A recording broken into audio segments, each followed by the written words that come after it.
Welcome back into episode 11 of Cleveland Sports Realm here on a cold winter night here. But we're nice and warm in the studio, and we got some hot takes to keep you entertained for the next 45 minutes to hour or so. I'm Jerome. This is Kevin. We got Derek behind the scenes, and how you doing today, Kevin? I'm doing good, buddy. You're right. It's absolutely freezing outside right now, so little chilly, but nothing. A nice warm cup of hot chocolate doesn't fix, huh? Well, in our case, a couple hot takes here on a podcast, but yeah, it's cold and snowing, so it is bitter out there. Anyway, let's get right into it. So college football semifinals. Both of our teams won.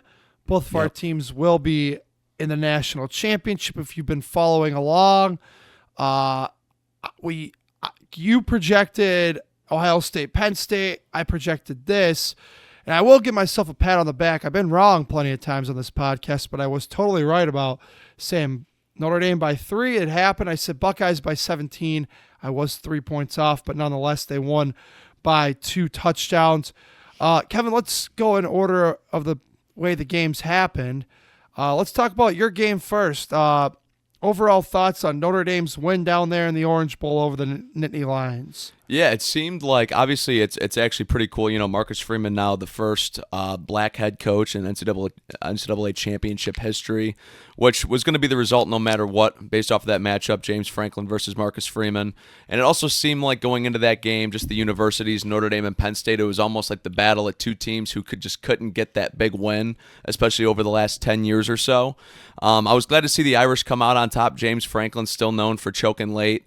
And it was tough to see that Drew Aller. It was obviously awesome to see that Drew Aller interception at the very end of the game. You know, his third interception of the game, but the only one that counted. Other 2 were negated due to pass interference penalties. But nonetheless, yeah, Drew Aller had a bad game. That interception definitely hurt him.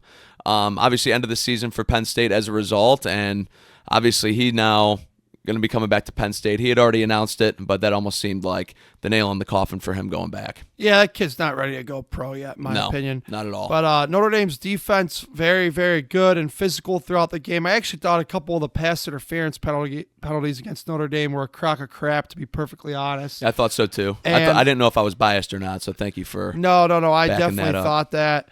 And I didn't think Riley Leonard played that well, though, and that's something he's going to have to play a lot better in the title game for sure. Yeah, absolutely. It's definitely going to be Notre Dame's been ground and pound the entire year. Riley Leonard included, obviously, in that, one of the best running quarterbacks in the nation. But it seems like every 3rd and inches, 3rd and 1, 3rd and 2, even 4th and inches, 4th and 1, they're doing that quarterback draw. They absolutely love it. Penn State did get a stop on them in one of the instances that game, in one of those scenarios, but yeah, Notre Dame's ground and pound game, Jadarian Price and Jeremiah Love had like a combined under 60 rushing yards. If you would have told me that going into that game, I would have thought Penn State would have won by 2 touchdowns.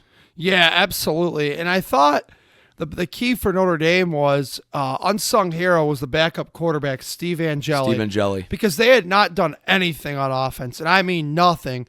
And Angeli comes in, gets the field goal before halftime, and they were only down by a touchdown because, honestly, I mean, I'm no Irish fan, but, God, you had to feel terrible at that point of the game just thinking, boy, this could be over. But the problem was it just felt like Penn State should have been up so much more than they were. And once again, like you pointed out earlier, James Franklin does nothing in a big game. Yeah. Yeah, that's exactly it. And it was cool that, Steve Angeli, it did seem like he gave that spark finally for the offense at the end of that first half. Riley Leonard had a rough game overall, but Steve Angeli comes in, gets a nice spark. Irish were down 10-0 at the time, 10-3 like Jerome said, into the first half, and the Irish come back out, end up taking a 17-10 lead. Obviously Penn State goes back up 24-17. It was a roller coaster of a game. It started out very slow, and as soon as the second half started, the scoring started happening in it, and that made it a lot of fun for a second half watch. It was a hell of a game. I mean, I watched the game the whole way through with you at a local establishment we're not going to name because they didn't give us any money to name them. Right, so, sure. But yeah, I thought it was a hell of a football game. I really enjoyed it. Another thing I thought was watching that game, the kid's name from Notre Dame escaped me, but boy, he seemed to be open and made all the big third down catches. Oh, Jaden Greathouse. Yes, he had a great game. They actually said it was a career high in catches and yards. He had a phenomenal game, and it was in the biggest spot of the season too. So that was very cool to see. That 55-yard touchdown we saw where he burnt the corner off the line, and then corner obviously fell down, yeah, and then broke the safety's ankles as well. Yeah, that was good. Good for them too.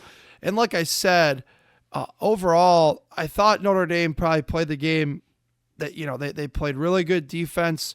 They ran the ball. But again, if they're going to have to be a juggernaut like Ohio State, they're going to have to improve the passing. Yeah, I've said it before, and I'll say it again. I can't remember if I said it on the episode last week or if we were having a one-on-one conversation.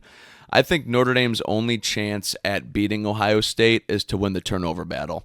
I think if Ohio State has one turnover, we have two, it's a loss. I think if Ohio State doesn't turn the ball over at all, it's a loss. If they're even in the turnover battle, I think the advantage goes to the Buckeyes. So Notre Dame's got to find a way to get a couple huge turnovers, and I think they've got a shot this Monday. Yeah, we'll get there in a second. Yeah. Because first I'd like to talk about the Cotton Bowl. Ohio State takes care of business. It wasn't pretty. They took care of business against Texas 28-14. And the biggest kryptonite for them was they couldn't cover a damn wheel route. Yeah, seriously. Both touchdowns. Yeah, same play. Same exact play, same corner player. of the end zone. Yeah, same end zone, everything.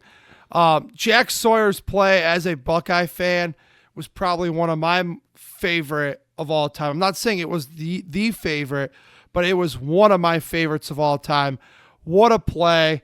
What a moment for the Buckeyes, and what were you doing, Steve Sarkisian, because that play calling was terrible, and Ohio State took full advantage. First and goal on the 1 yard line, and I believe on first down, they actually did what they were supposed to. They ran the dive. Didn't work. Sometimes you're going to get the stuff, especially against that front seven for Ohio State. And the second play, you run a pitch. I'm just not a fan of, if you need 1 yard, why are we running a pitch? Just keep diving it. I literally, when they got down there, I looked at you because we were at a different establishment that we won't name because they don't give us money too. Yep. But, yeah, where was I? I literally just lost my train of thought. The pitch play. Oh, the pitch play. Just never a fan of the pitch in that scenario. Just makes sense. Running up the gut 4 times. I looked at you at that establishment and I said, all right, well, they're going to run it up the gut 4 times. We might see a tie game. That Jack Sawyer play was absolutely unbelievable and made the score look a lot worse for Texas than it actually was. That was a tight ball game. Yeah. And that play, obviously, play of the season for Ohio State, no question. Yeah, absolutely. And Jack Sawyer, really good to see him. Early on, he was so highly recruited, and he really, really struggled. But boy, these last 2 years, specifically this year, he is proving that I think he's going to be a good situational pass rusher in the NFL. Kid's got a really good motor, man. The motor's relentless on that kid. Yeah, so for some reason he reminds me a lot of Sam Hubbard. I don't know if you see that in him at all, but I do a little bit. I can see that. I have never thought about that comparison personally, but it's something I can see for sure. Excuse me. Oh, you're good. Yeah, I'm all right. But no, I thought offensively, Texas did exactly what they wanted. Jeremiah Smith, total non-factor. They bracketed him, they doubled him, they did everything they had to. And Carnell Tate stepped up a little bit for the Buckeyes, as did Emeka Ibuka and then G. Scott, the tight end, because they had to. Texas did a hell of a job against Jeremiah Smith, and I imagine the Irish are watching that footage extensively because they are going to have to do a similar thing. Well, I'd imagine, but I think also if you're the Irish watching that tape, I think it scares you even more to face this Ohio State team, knowing that if you shut down then their number one option, they're still going to drop 28 on you. And I thought they ran the ball pretty well. And what changed that game... Quinshawn had a great game. Yes, he did. It felt like... I obviously haven't watched the Buckeyes all year or all 12 games, but it seemed like that was like his most impactful game as a Buckeye. Yeah, I would say so because he had better games against like garbage teams, but against a good team, I would say so.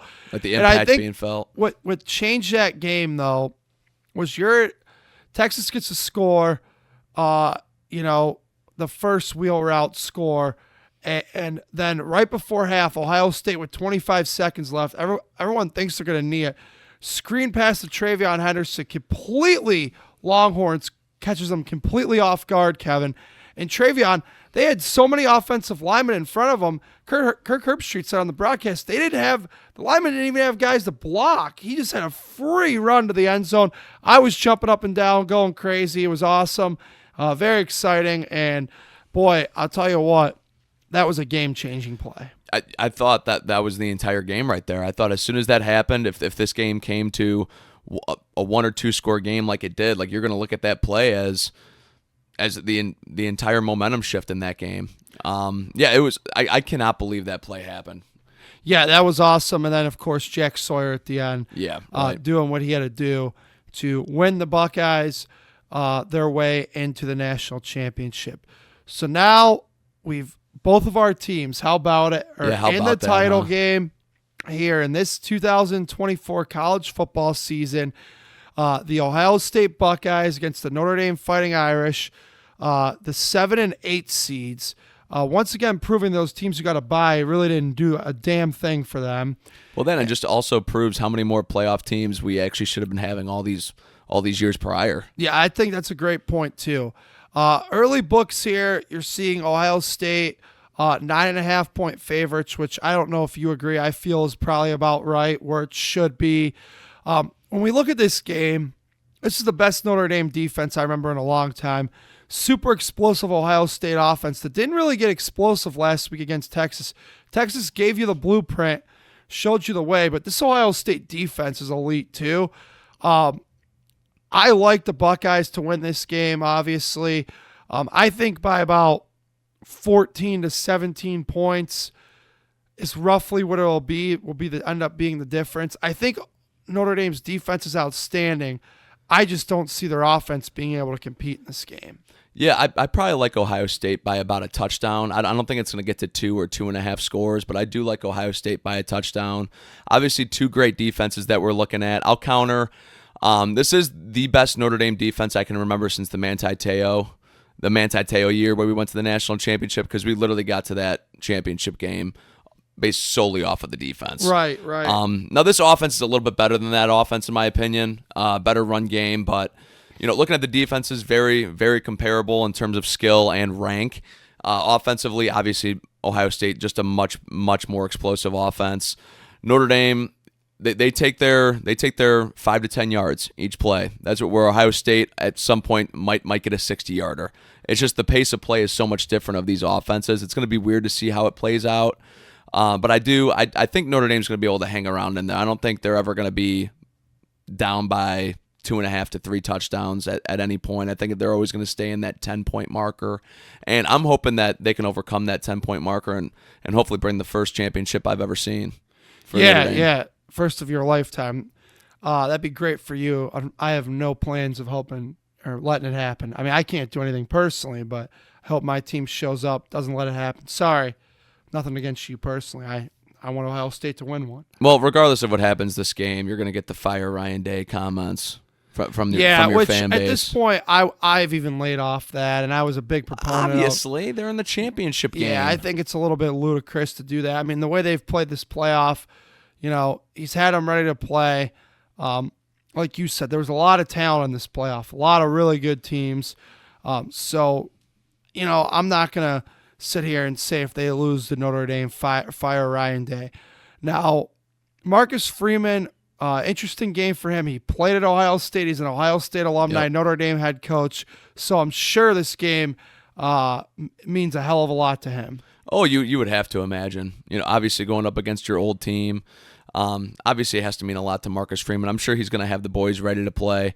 And like I said, hopefully, I'm hoping in practice this week, man, that they're really honing in on turnovers. Yeah. Not turning the ball over and just being aggressive defensively. Because like I said, I think that's the only chance that the Irish have. Yeah, I would agree with that. And, that'll be Monday night at 7:30. I feel like it's usually later. I'm glad they moved it up. I'm glad they moved it up. I feel like it's usually like an 8:30 start. Yeah, and I heard a lot of folks complaining, why don't they make it Saturday or Sunday? They're not going to compete against the NFL in the ratings. That's right. Stupid. That's just going to get them killed. And, that it's just a lose-lose for college football. But big game, Monday night at 7:30. We'll be recapping that on next week's episode for sure. But I say go Bucks. Kevin, what do you say? Go Irish. Yeah. Obviously. So It's interesting, our 11th episode in, and our two college football allegiances are in the national title game. I know we've joked in the past about this being the title game. It is really cool to see it happen, though. Yeah, it is. Well, it's funny because after the last 2 years, I didn't know when they'd face again, obviously, and it's obviously the following year. Yeah. You didn't have to wait too long. This is the third year in a row that the Irish are going to be taking on the Buckeyes. So my score prediction, I'm officially going to go Ohio State 27, Notre Dame 14. Mine's very similar. I'm going to do 27-20 Buckeyes. Okay. All right. So I have Ohio State by 13, which I said initially I'd say by 14, but we'll stick with it. We'll stick 27 to I'll make it 27-13. I'll stick to what I originally said. 2 full touchdowns? Yep. 2 full touchdowns. All right. So hate to hear that, but I'm sorry. I'm just hopefully speaking the facts. Right. Well, no. I'll shut you down there. Yeah. No facts. All right. Well, so that's really cool. It's really cool that the college football season's been this long too. So, really looking forward to that. And like we said, we'll be back here next week to recap it all for our loyal listeners and subscribers. Let's flip things over to the NFL. A couple quick Browns things to hit on. Tommy Rees, ironically, back to talking about Notre Dame, was hired today as the offensive coordinator. We had mentioned this on the podcast last week. There was we thought either Clint Kubiak, maybe Tommy Rees. Those were the two people they seemed to interview. Doesn't really come much of a surprise to anyone. He's highly thought of and highly regarded, and I think this is one of those guys where if he has a good year as offensive coordinator, he'll be getting some requests put in to have a head coaching job. Not very far out. Yeah, I think so too, especially with how young he is. Obviously, it seems like the trend over the last 10 years or so is to get one of those younger offensive-minded coaches and pair him with a younger quarterback. So I definitely see head coaching in the next 5-ish years probably for Tommy Rees.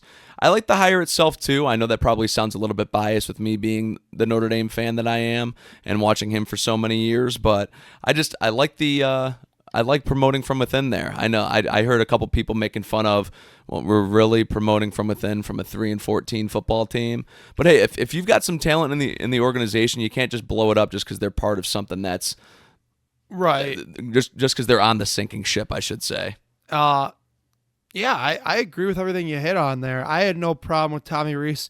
If he wasn't going to stay for the Browns and be an offensive coordinator, I have a damn good feeling he would have been somebody else's offensive coordinator this upcoming season. Yeah, I think Vrabel probably would have brought him to New England. Yeah, I had mentioned that. Yeah, well, one of us had. I think you did actually. I think it was you last week on the pod. Last week's episode. If you haven't listened yet, check it out. Episode 10. But yeah, I think somebody would have hired him. I know he was also involved in the North Carolina process of the job that eventually was awarded to Bill Belichick. Oh, was he really? Yes, he was. Oh, wow. Yeah, Okay. He was I did not know that. Runner-up in that job.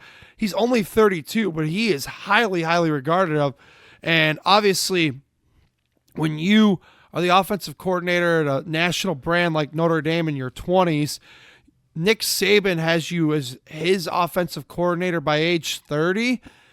Yeah, I would say you're highly talented and highly regarded. Yeah, they definitely think high of you in these circles, 100%. And now a 2-time coach of the year has promoted you to offensive coordinator. Obviously at every level right now, college or NFL, Tommy Rees is highly regarded. I'm glad he's still in the Browns organization. I just don't think it's going to be very long. No, neither do I. Now, what's ironic about this is Tommy Rees got his start as a Browns ball boy when he was 14 years old. I just heard this on the drive into the studio, actually. Yeah. So that is a fact. That is true. I did not know that about him. The other thing about this is I think this gives Kevin the keys back to his own kingdom. He's 100%. calling the offense. 100%. I think he's calling the offense because him and Tommy have, I think, very similar philosophies. But I think Kevin wants to call the plays. I don't think maybe he'll let Tommy do it. Maybe we're wrong on that. But if I had to guess, I would think Kevin's calling the plays. I definitely think Stefanski's calling the plays again. That's where the most success of this team has happened since he's taken over as head coach, has been with him calling the plays. I expect that to turn over.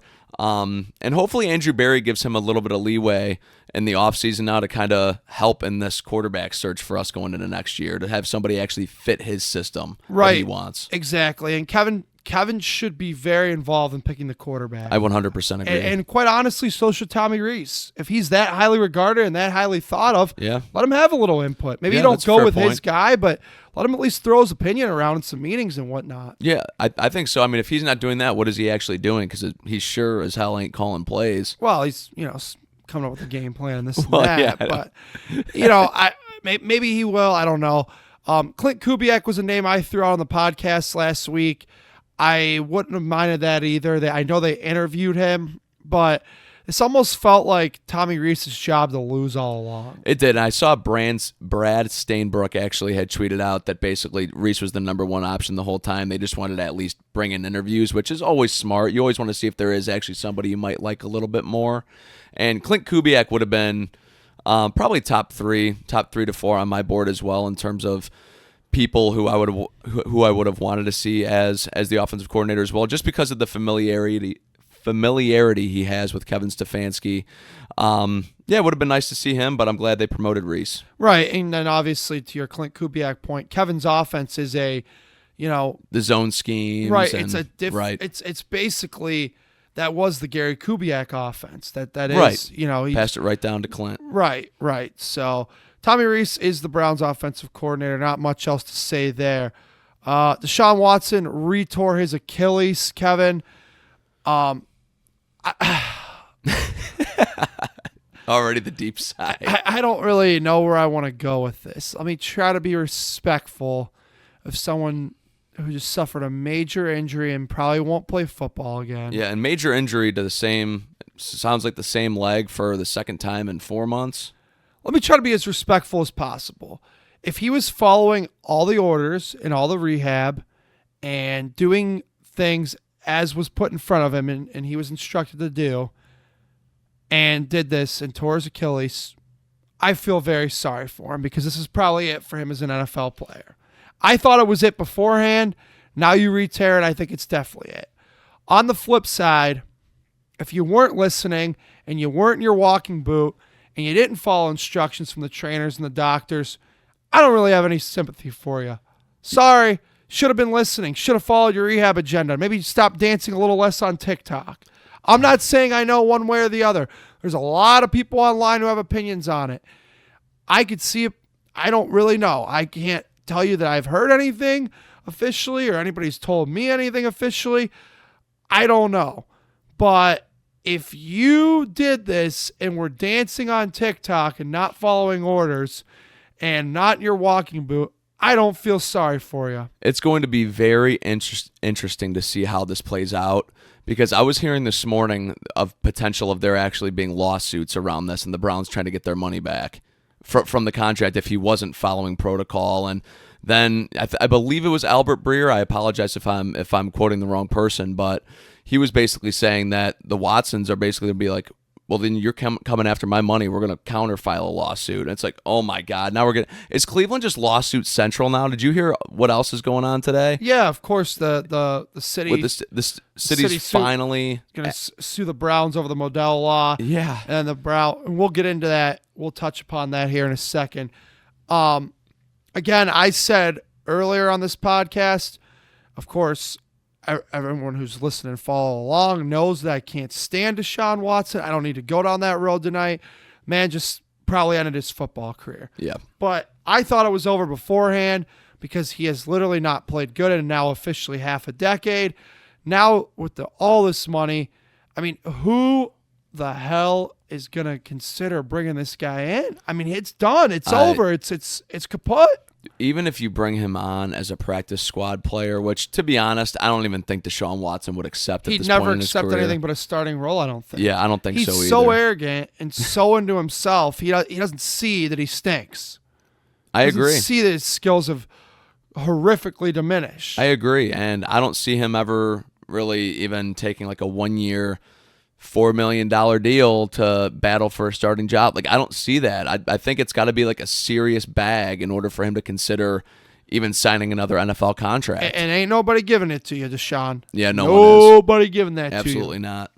So, and then you actually look at it, okay, not only does the player himself stink when he's on the field, right? Like, I've gone out to say I thought he was the worst quarterback in the NFL this year. I'll still hold to that. not only are you the worst player in the league at the quarterback position, you've now had 3 major injuries back to back to back. You came off a shoulder, tore your Achilles once, then re-tore your Achilles immediately again. And the one Achilles tear screws a lot of guys' careers. I mean, so again, the value is so low because not only does the player stink, the player can't stay healthy and is having major injury after major injury. Yeah, isn't it insane that last year, and last year being the 2023 season, after he was ruled out and put on IR for the remainder of the year, we felt like the season was over because of how well he had been playing. And now he may never even put on a football uniform again. Yeah, the only time I've ever given him any ounce of credit during his Cleveland Browns tenure was that game last November at M&T Bank Stadium in Baltimore. He was meticulous in the second half. I mean, he was pinpoint accurate. He was awesome. My brother has said this, and my brother's he's about 15, 16 years older than me, so he's watched a little bit more Browns football, or can at least remember watching more Browns football. He told me that that's the best Browns quarterback he's ever seen in his life was second half against the Ravens, Deshaun Watson. And I think he's right. I mean, he literally could not miss in that second half. No, like I said, the accuracy was pinpoint, meticulous, threw the ball exactly where he wanted it. And I'm glad because we paid $245 million for a half of football. It's all we ever got. It's all we ever got. He had a couple other good games, but well, not enough. I'm not vouching for the contract here. I'm just saying I'm going to give him a little bit more credit than what he's given, even though I barely give the guy any credit at all either. Yeah, I mean that's the bottom line. So I don't really think we need to say much more about that. Browns got to go get a quarterback. Whether that's through the draft. At this point, with them hiring Tommy Rees, I still think they need to bring in a veteran, and I still don't know if I want to draft a quarterback. I still like the idea of trading down. Yeah, my number one options would be trading down, preferably to the Raiders, because I still think you're in the top 6 at that point. You're still going to get one of those elite players in this draft. Hopefully get a decent haul, a first-round pick next year, maybe a second in this year's draft. And who knows, when these teams get desperate for quarterbacks in the draft, they give up a lot of draft capital. So maybe even more than that, maybe not. I don't want to see us. I heard rumors about us trading the number 2 pick and trading back to like 16 and getting Kyler Murray from the Cardinals. I don't want to do that. You know what these guys are at this point in their careers. No change of scenery is really going to do too much for them. Either stand pat and draft one, trade back, draft an elite player there. I'm obviously got to go the veteran route regardless, whether you're drafting one or not. You got to have a good veteran quarterback on this football team. It's going to be interesting to see how it plays out. I will say I am getting excited for the offseason already. Yeah, I'm not there yet. I am a little bit. I want to see what this team's going to do. I want to see how this almost reboot of this regime is going to be, because they're basically rebooting it right now. Yeah, they are. They told us that. They have no plans to do a full-on rebuild. Andrew Berry told us that last week. So I guess it'll be interesting to see what they do, but it was such a long season. I'm not just ready to see what the people who made it so miserable are interested in doing to make it not miserable. But they better figure that out fast. Yeah. Nobody loves glory in March like we do. That's right. Paper champions, as my brother often says about Yes, them. he does. Yep, paper champions. He's a guest of the show. All right, he was at one point. Let's talk about teams that are good, unlike the Browns. Playoffs. Let's go. Who actually did play. I will say, to my recollection, I had a pretty good week picking games. I picked 5 of 6 correctly. Yeah, I'm looking at it right now. I believe I went 4 of 6. The only one that messed me up was the Texans over the Chargers, which completely shocked me. I ended up not getting to see some of this game because we both of us actually had a prior commitment. But I do remember, checking in on it and that the Chargers were up early, and then just Justin Herbert doesn't get it done in the postseason. Blew the biggest postseason lead of all time in his second postseason performance. He gets sally-walked by the Texans. Yeah. Pretty impressive job by DeMeco Ryans, C.J. Stroud, and everybody out of Houston because Kevin, the arrow was clearly trending down on this team, and we mentioned that last week on the podcast. The Browns revived them. The Browns revived the Houston Texans with the Deshaun deal. Yes. We've got all these draft picks. They accumulated all this talent, and now look at them. Yes. Second straight division win. You are 100% correct. I was looking at it more microscopic through the lens of this season. Oh. Like, everybody was talking bad about them going into the playoffs. Oh, I gotcha. Okay, Yeah. never mind. You know, and the arrow was pointing down. People said, well, they won the crappiest division in football. They haven't played anybody. Stroud's regressed, this, that. Those boys absolutely Sally wonked the Chargers in the second half, and C.J. Stroud looked really good. And Justin Herbert, I've always thought was overrated. I don't think I've ever made that clear on this podcast. So for those of you listening, I think Justin Herbert's horribly overrated. I think I told you that multiple times over the years. I've heard that take a lot. And it looks to be accurate as he does nothing again in the playoffs. C.J. Stroud and the Texans do exactly what they did in that 4:30 game to the Browns last week on Wild Card Weekend and just dominate. Yeah, the Texans are a good football team, man. They're a good football team. C.J. Stroud had those boys ready to play. Joe Mixon had a fantastic game. They just do everything. They've got a good defense. They hit on all cylinders. Obviously, decent receiving core. And then the running backs, they can come out of. They got a couple of them back there. Yeah, the Texans are a good team, and they definitely weren't overlooked going into these playoffs. And this is the second year in a row they've gone overlooked. A lot of people had the Browns going into Houston and taking care of business. And I think that's just always going to happen to them because they do play in such a god-awful division. Yeah. Oh, yeah. And do you think they coast by the regular season a little bit knowing they're the best in that division, and if they want to turn it on, they can? Or I don't know. I think the NFL, the games mean too much to coast. Like, a loss means way more than it does in just about any other sport. I don't know if I necessarily agree with that because I think Stroud just went through a typical second-year quarterback regression, which happens frequently. But he's still a darn good player. And I think Bobby Slowick's a great offensive coordinator. DeMeco Ryans is a really good up-and-coming head coach. I mean, we'll get there. I don't know how they'll do against Kansas City, which we'll get there obviously here in a couple of minutes. But bottom line is they took care of business, and Jim Harbaugh's return to the NFL playoffs went very, very poorly for him. Yeah, it did. I wasn't expecting this. I really thought the Chargers were going to come out and beat them.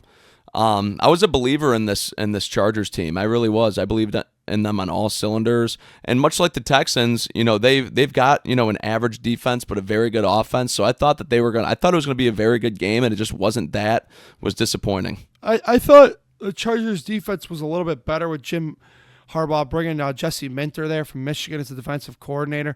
But it was throughout the regular season, but it wasn't during the playoffs. Kevin, moving on to the next game. Ravens beat the Steelers. I don't think anybody was surprised. Outside of the Pittsburgh Steelers building, overrated Mike Tomlin does absolutely nothing. His team wasn't ready to play. They got their ass kicked. And we'll move so on and so forth. And the Steelers will probably continue doing what they do best, going 9-8 and getting their ass whooped in the first round next year. Yeah, they've got some interesting decisions to make this offseason, especially at the quarterback position. Kind of like the Browns. Obviously, they're in a completely different spot franchise-wise, but kind of like the Browns, very undetermined when it comes to the quarterback next year. But are they really? What do you think they're going to do? You think they're going to run Russ back? No. But I don't think the Steelers and the Browns are that far and apart as a franchise right now. They both come on. They both have aging rosters. They both overall aging cores. They both have no quarterbacks at all. I mean, they're currently under contract, right? Right. Okay. Well, in the Browns case they do, but he tears his Achilles every other week. And the other one is really rough to watch, and Dorian Thompson-Robinson. Steelers don't have anybody under contract. And they have aging rosters, and they both underachieved. So, are they really in that far of a different spot? Of course the Steelers do the Mike Tomlin thing. They go, again, Did the Steelers really underachieve, though? I mean, coming into the year, would you have expected anything more than this? No, because they do it every year. They had questions. There were a lot of teams thought that the Steelers were on the cusp of the playoffs. They were basically in that 6-7 seed, or they were out of the playoffs because of how much unquestioned. The Steelers, to me, the bottom line is with them, they're kind of the definition of insanity. Since about 2018-19 type of time, They literally go 9-8 every year, sneak into the last spot of the playoffs and get their ass kicked in the first round. Like they are the definition of insanity. Like they try different things but get the same result over and over again. Well, the definition of insanity is doing the same thing over and over again and getting the same result. Which they essentially do, though. You said they keep trying different things. Sorry, I misspoke that. Okay. Because they really, what different do they try? I mean, they literally play. They've had a rotating quarterback door the last 3-4 years. Yeah, but here's the thing. They have this really good, highest paid defense that carries them through the regular season, then burns out by the playoffs, and they have these terrible quarterbacks, whether it's Mitch Trubisky, Kenny Pickett. Russ was a little bit better this year. Russ was good this year. Yeah. I mean, he was, but I don't know. I think, again, to me, Mike Tomlin's no different than Jeff Fisher. They're the same coach. Okay. I disagree, but. Okay. Well, because the Steelers haven't. The Browns have won a playoff game more recently than the Steelers. Mike Tomlin's 0 his last 7 or 8 in playoff games. The guy's just a very average coach. He's very pedestrian. I don't think he's anything great. What makes you think Mike Tomlin's so great? I would be curious. I just think what he's done with the rosters that he's been given, specifically offensively, because we know that he cares a lot about the defense. We could sound like a broken record going over that, but it doesn't matter who's on that team. They sneak into the playoffs every year. I know that they lose in the first round. I know. But they get into the playoffs just about every year, and it doesn't matter who's at quarterback. They figure out a way. If Kevin Stefanski was as great of a coach as we claim him to be, we would be the Steelers right now. Yeah, it's probably true. But Kevin Stefanski, I think in the sense of quarterback-wise, is at a total revolving door of garbage quarterbacks too. Well, that's your argument for the Steelers right now, though. Right. Yeah. But you're saying Mike Tomlin's a bad coach for getting them to the playoffs with that. Kevin Stefanski's not a defensive-minded coach who doesn't have the highest-paid defense. I know he's an offensive-minded coach, so you think it should work better. Yeah, I guess that's a fair point. I don't know. I think Mike Tomlin's no good. That's just my opinion. Right. That's my take. All right. But needless to say, I hate that I sound like a Steelers apologist right now, and I'm not trying to, but that's just the way I see it. I see it differently. That's okay. All right. But the Ravens beat the crap out of the Steelers as expected. The Bills beat the crap out of the Broncos. Oh, yeah. We don't need to spend too long on that game. No, everybody was getting all hyped up when Denver was up 7-0. Buffalo was like, "Yeah, welcome to the playoffs, Bo Nix and company. Here's 31 straight. Get a good look at that." Which, if you're a Broncos fan, nothing really to worry about, right? The Bills have been, the upper echelon of the AFC the last 3-4 years. You just snuck into the playoffs with a rookie quarterback. The Broncos, you want to talk about exceeding expectations this year. The Broncos had a great year. Yeah, I thought they did too, and I thought Sean Payton proved he could still coach again. A lot of people I agree. Very doubtful in that, including me. But nonetheless, yeah, no need to spend much time there. Another game that we both called right. Yep. What other one did you call incorrectly? You called Tampa, right? I called Tampa over the Commanders. We'll get there in a second. We're going to go in progressive order of how they happened. Eagles beat the Packers. Jordan Love did not play a very good game at all. I did think that Green Bay got screwed by a not called pass interference penalty towards the end of this game. Not saying it would have changed the game, but the Eagles clearly interfered. I don't know if you saw the play I'm referencing. I actually did not. No. Okay. Well, I think it was Zach Bond was back there, totally pushes the tight end down, and I believe it was one of the Eagles' safeties swooped in and picked off the ball. It was total pass interference. Wasn't called. That was rough if you're a Packer fan. Nonetheless, I think most people saw the Eagles winning. They took care of business at home. Yep. Here we go with the great Jaden Daniels, who I called winning this game, Kevin. He has been phenomenal this year. Once again, takes care of business. Former Brown Zane Gonzalez, after running his hands through his hair about 87 times, does kick the game winner off the right upright and in. And Commanders beat the Buccaneers. Baker Mayfield, I know a lot of people locally are going to want to hear about this. Baker Mayfield did cost the Buccaneers significantly with a significant fumble towards the end of this game. I thought overall he played pretty well. He made some great throws. But I think the questions do remain, can Baker win in the playoffs, and fairly rightly so. Yeah. Yeah, Baker, obviously Buccaneers lose big time. And I wouldn't say big time, but yeah. I mean, right, they lost by a field goal. Yeah. By a field goal, yeah. And the miraculous run of wild card Baker comes to an end. Yeah, his first wild card loss. First wild card loss. And probably it was the best roster he had ever had. Ooh, yeah, I would say so, especially with the defense that he had behind him. I would absolutely say so. I mean, last year was obviously a very similar team. It didn't change too roster, much, but yeah. No, I thought this one was even a little bit better. They had made some upgrades on defense. They brought, and obviously throwing to Mike Evans, future Hall of Fame Mike Evans, probably the most underrated receiver in the NFL of our lifetime, I would say. That's my bold take. I do believe it, though. Maybe underappreciated. Yeah. Yeah, and obviously they didn't have Godwin down the stretch. That was a killer for Baker and company. But again, Baker, those turnovers with the game on the line are something we saw here in Cleveland a lot. And constantly. That was killer for the Buccaneers. And then yeah, unless he's got a Rams uniform on, he's not really leading too many game-winning drives, unfortunately. No, he did lead one against the Saints to get in the playoffs, but God, that game-winning drive too. And maybe I'm going to revoke that statement within seconds of making it, because that game-winning drive he had in Cincinnati for the Browns in 2020 was like one of my favorite Browns moments of all time. Yeah, I do recall the game you speak of. Donovan Peoples-Jones caught the game-winning touchdown, if I recall correctly. But no, Baker, I mean, just. That was brutal.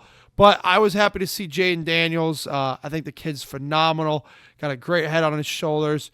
You hear him talk, and he's so wise beyond his years. What a future it is in Washington right now, seriously. And this is a team that coming into the year did not have any expectations at all. And they exceeded everything and more right now. I would have never guessed that they would have been in the divisional round right now, ever, coming into the year. No, neither would I.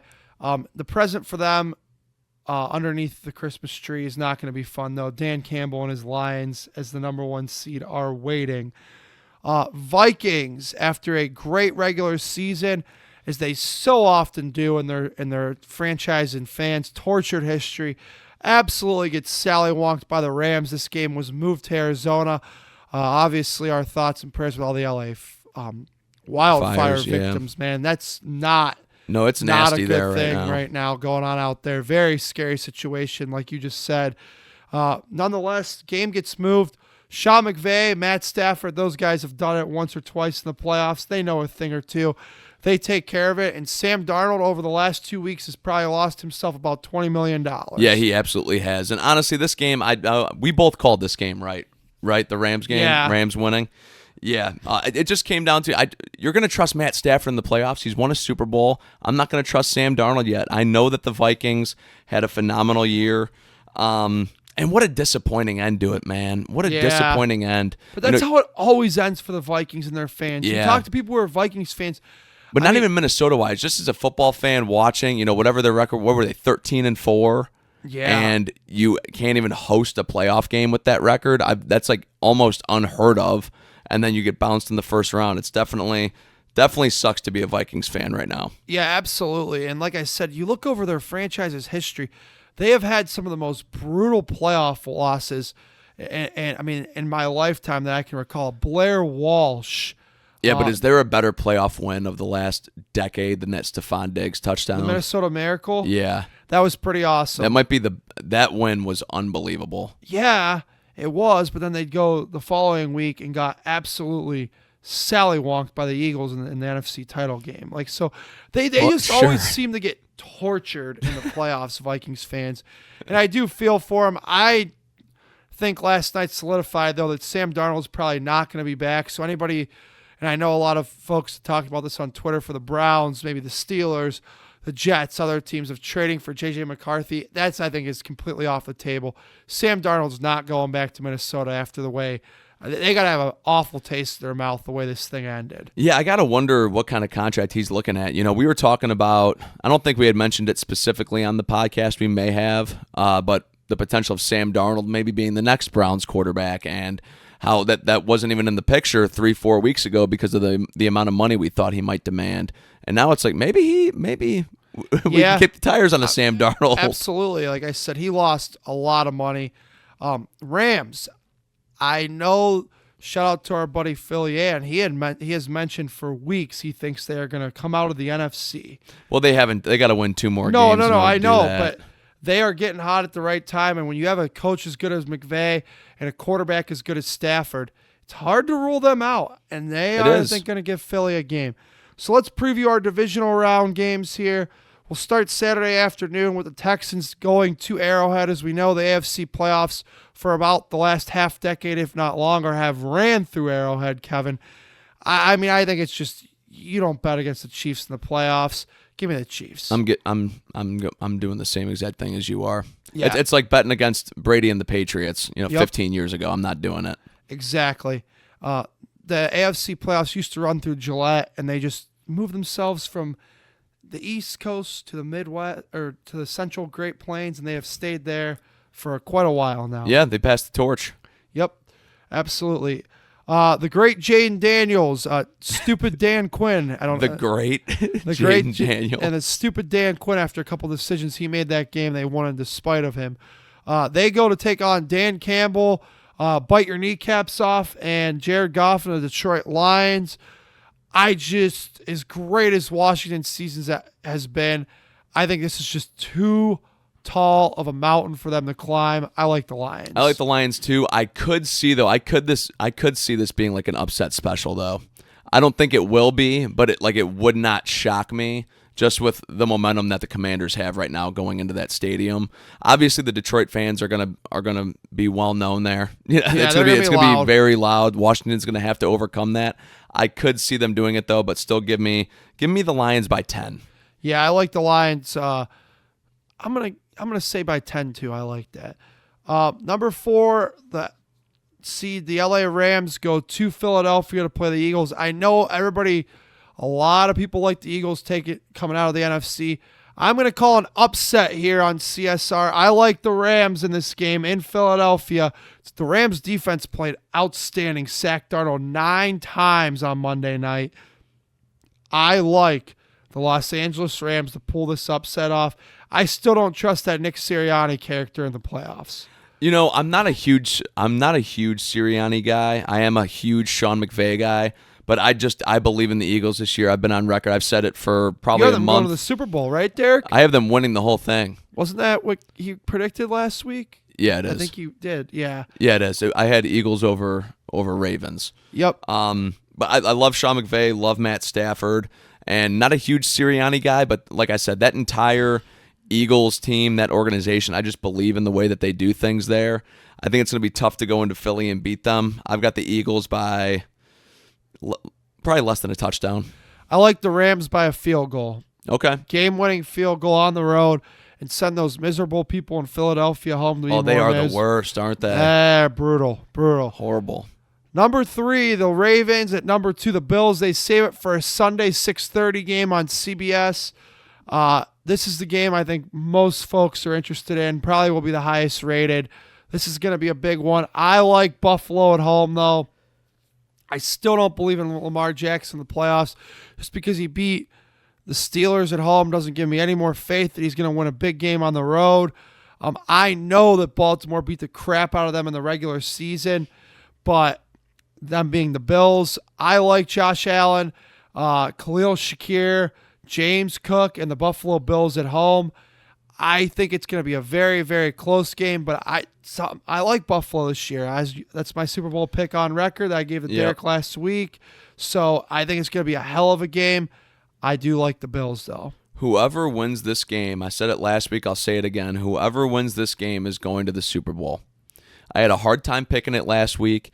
The only reason I went ahead and picked the Ravens was for the diversity factor. So I'm going to stick with that pick. I'm going to go Ravens. I think they will get the edge over Buffalo in this game. I think Lamar finally overcomes some of his playoff weaknesses. And honestly, Josh Allen hasn't had the best run in terms of wins in the postseason. No, although he just seems to get killed whenever he faces the Chiefs. That's it. He just can't get past Kansas City. He has a lot of disappointing ends of seasons. He does. A lot of.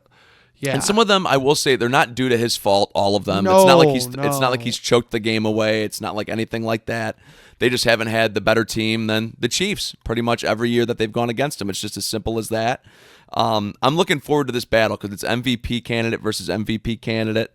Lamar versus Josh Allen. I really hope that we're in for a treat of a game. I'm really looking forward to this one. Give me Buffalo by 6. Yeah, I like Buffalo. Or Baltimore, excuse me. Baltimore by 6. Oh, okay. Yeah, because you have them going. Yep. I'm going to take Buffalo by 7. I like the Bills. Okay. So last week our picks pretty similar. This week we're in the divisional round. We're going a little bit different here, which is okay. A little diversity is a good thing, obviously. All right, let's switch gears here and wrap up with the great Cleveland Cavaliers, who weren't so great on Sunday night. They lost their winning streak. 12-game winning streak against the Pacers, Kevin. They got revenge, though. But they got revenge tonight. They got revenge tonight. We're recording this Tuesday night. I'm looking at my phone right now. There's about 50 seconds left in the game. Cavs are up 127 to 113. So the game is over. I don't know if that's going to be the final score, but Cavs get revenge on the Pacers. I was worried after we lost to them the other night, Jerome, that it was going to be like facing the Hawks again. Because we went back-to-back against the Hawks and lost those two. And it was funny coming into this Indiana game with just them losing it. That series started at home too. Yeah. So going into Indiana, taking care of business there, and then Pacers have been playing good ball though lately. Yeah. They were in the conference finals last year. You can't look at that team too lightly. That's a good team in Indiana. They're definitely going to be represented, I think, in the playoffs. In my opinion, they'll get into the playoffs for sure. And we have got another treat. Cavs versus OKC this Thursday. Yeah, I'm really looking forward to that one. Let's shout out to the national networks for recognizing that our basketball team is now 34-5. Thanks for finally putting us on some national TV games. Tonight was nationally televised. Thursday is. They just picked up a game against Boston on national television and a game against Atlanta on national television. That Boston game I'm looking forward to. Let's see. That Boston one, I think, was scheduled. Sorry, I misspoke. But the Atlanta one was picked up to be on national TV. I'm glad the Cavs deserve it. They deserve the rest of the country deserves it. No one deserves it more than the Cavs and OKC right now. Seriously, two smaller market teams that have built it the right way. It's awesome to see. And honestly, the Cavs, like the rest of the country, probably wants to see them too. They're curious about them. I mean, a lot of people will probably still think the Cavs are fraudulent. Obviously, we're a little bit more optimistic here with them being our basketball team. But I thought what was interesting, and we talked about it, that OKC game, the first one, Donovan didn't play very well at all. We won in spite of Donovan Mitchell that night. But we talked about it on the previous podcast, and I want to bring it up again. They're a deep team, man. Like our there's last year Mitchell didn't score, you had no chance. And we had already talked about this, but they are a deep team. Like I said, I'm getting ahead of myself here. I'm really curious to see how Kenny cuts this rotation by playoff time. I've got a question for you, and it's a bit of a comparison that one of them I've made before, and another one I don't believe I have. Do you think this Cavs team is more reminiscent of that 2014-15 Warriors team, or do you think they're more reminiscent of that 14-15 Atlanta Hawks team? I'm gonna go because they played very similar, and they played very similar to those teams. I'm gonna go with the optimistic point of view. I'm gonna say the Warriors team. Okay. I'm gonna say the Warriors team. Okay. That is a final. Cavs win 127-117. Okay. Everybody played except Tristan Thompson. Donovan Mitchell, 35 points, 9 rebounds, 3 assists. He had gone through a little rough patch, so it's good to see. It's good to see Donnie get his stuff back. Yep, get his mojo going Absolutely. again. Absolutely. So, Cavs, like you said, big matchup on Thursday night with the Thunder. How you feeling? You think they could sweep the Thunder in the regular season? I have a feeling they're going to drop this one just because it's in OKC. I think they're just going to do the 1-1. Cavs take one, Thunder take one. I think it's going to be tough. Do we know if Chet Holmgren's back for this game? I'm not sure. Okay. I think I kind of want to see them with Chet because I want to see how they stack up to them when they're fully healthy. I think I think he'd have to play a game before then. Okay. Let's see tonight. I'm taking a look at their box score. Yeah, of course. Now. He did not play tonight. Man, I really want to see. And they beat the crap out of the Sixers. If I'm looking at this from an unbiased standpoint, I think, like, let's say if I was a Charlotte Hornets fan randomly, would you not be rooting for a Cavs Thunder finals? I think that would be one of the most entertaining finals of our lifetime. I completely agree. I think nationally it would not do very well in the ratings because it's not any big markets. Yeah, it's not LA, Boston. Yes. Right. But I think as far as pure basketball and an enjoyable style of basketball, I think it'd be excellent. Yeah. Both teams move the ball obviously tremendously. And then, between Shea and Donovan Mitchell, two stars that play the right. I will say I've noticed Shea's starting to get that superstar whistle like big time. Yeah, he is. He gets it a lot. And he deserves it. SGA deserves it, I think.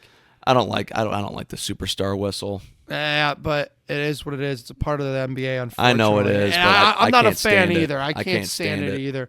I can't stand it either. But Cavs upcoming schedule, that big game Thursday, then Saturday at Minnesota, then Monday they come home for an MLK Day matinee game against the Suns. So, let me ask you. I'm going to bust that schedule out myself. At this point, at 33-5, and this is a question I wanted to ask you last week, but we didn't get a chance to touch on it. Do they have any realistic shot of beating that Golden State record of 73-9? You know what's funny? If you would have asked me this about a week ago before the Pacers loss, I think I would have been looking at it extremely optimistically with them being on that win streak and obviously overtaking the Thunder and stuff like that. I would have said yes. I don't know because they've had a couple blunders this year, and I think they're going to be due for a couple more. That's just how the NBA works. You're not going to show up for all 82. So I think they've definitely got a few more blunders. I think there's going to be some close games that they might not be able to turn out. I think we're probably looking at a 65-66 win basketball team, which is fine. You do not need to get to 70, although 70 would be awesome. But 65 to 66 wins should easily get you the 1 seed, I would think, unless Boston just goes on a crazy streak and we drop like 4 out of 10 or something at some point. But 65, 66 wins is probably what we're looking at, I think. Yeah, I'm with you. I don't think they're going to be able to get that record. They're probably going to drop a few along the way, and they might start load managing a little bit more if they get there. And see that they have that, they're closer to elevating that gap between them and Boston for the 1 seed. But yeah, I don't think they're going to break it either. I don't at this point. But I think, like, as you pointed out, I agree with everything you just said. 66, 67 wins, 65, any that's totally okay. Isn't it crazy that we're still not halfway through the year? Technically speaking, I guess not. No. We played 39 games. Yeah. 41's the halfway mark. A lot of basketball left to be played. So much basketball to be played. So it's kind of a premature question, but one I wanted to ask at this point. That'll just about do it for us. Yeah, I believe so. Touched on everything we wanted to. Obviously, nothing really going on in the world of baseball, at least for our Guardians at this moment. Nothing really to touch on there. No. I do want to touch on that Browns Stadium stuff because I think it's interesting. Yeah. We can do that next week once we see how the Browns respond to the city's lawsuit and what happens. There's plenty of stuff there that you have the whole battle play out and go through the step by step. They're suing each other left and right. So I do want to touch on that, but we'll have to wait for next week's episode to do that because we don't have too much more time here left to get into that. So that'll do it for us. Saw we had a couple comments, on the episode. Appreciate that as always. And saw we had some votes on the poll too. Make sure when we put up a poll to please vote for it. We definitely like to look at that. I had asked on the poll question, since 1999, was this the most miserable Browns season? And the poll won yes for sure, not sure, or no way were the three options. Yes for sure had 100%. I saw. I was looking at that today. Yeah. So and wanted to thank Liz for the comment, and also Phil, who's been on the show before. We wanted to thank you for your comment. I got back to the comment section today. I replied to Liz. It was a good comment. Oh, good. She was excited for the Irish. Yeah. So of course you got to get a touch on that. Yeah. Please make sure to like and subscribe. Give a thumbs up for your boys. It really helps us out. We really do appreciate that. Get us a little bit more traction moving forward. Absolutely. And then, sure, comment. We definitely read those. If we put up a poll, please be sure to vote as well. We do appreciate interacting with everybody, and thank you again for all the support you have given us here in the early going of the Cleveland Sports Realm podcast. Yeah. So, is that it for you? For me, for Kevin, for Jerome, for producer Derek, thank you again for helping us out with this. We appreciate it. And go Irish. Go Bucks. Go Bucks. OH. IO. We'll see you next week. ND. Boo.